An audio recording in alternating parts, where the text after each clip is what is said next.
ಬಾಬರಿ ಮಸೀದಿ ಕೆಡುವಂಥ ಸಂದರ್ಭದಲ್ಲಿ ನಾನು ಲಾಲ್ ಕೃಷ್ಣ ಅದ್ವಾನಿಜಿಯವರು, ಮಾನ್ಯ ಹೂವೆ ಶೇಷಾದ್ರಿಗಳು, ಪೇಜಾವರ ಹಿರಿಯ ಹಿಂದಿನ ಶ್ರೀಗಳವರು ಎಲ್ಲರೂ ಅಲ್ಲಿದ್ದರು.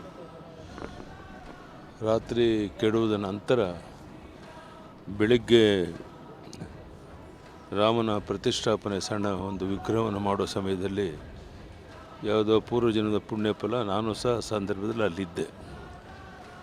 ಭಾಳ ಅದ್ಧೂರಿಯಾಗಿ ಆ ಕಾರ್ಯಕ್ರಮ ನಡೀತು. ಅದು ಜೀವನದಲ್ಲಿ ಮರೆಯಲಾಗದ ಒಂದು ಘಟನೆ. ಇವತ್ತು ಭವ್ಯ ರಾಮ ಮಂದಿರ ಆಗ್ತಾ ಇರುವಂಥದ್ದು 199 ಜನ ಬಹುತೇಕ ಎಲ್ಲರ ಒಂದು ಅಪೇಕ್ಷೆ ಇತ್ತು. ಅಲ್ಲಿ ಇವತ್ತು ಭವ್ಯ ರಾಮ ಮಂದಿರ ಆಗ್ತಾಯಿದೆ. ರಾಮರಾಜ್ಯದ ಕನಸು ನೆನಸು ಮಾಡುವಂಥ ಒಂದು ಸಂಕಲ್ಪ ಪ್ರಧಾನಿ ನರೇಂದ್ರ ಮೋದಿಯವರು ಮಾಡಿರುವಂಥ ಈ ಸಂದರ್ಭದಲ್ಲಿ ಭಾಳ ದೊಡ್ಡ ಪ್ರಮಾಣದ ಜನ ಅಲ್ಲಿ ಸೇರ್ತಾ ಇದ್ದಾರೆ.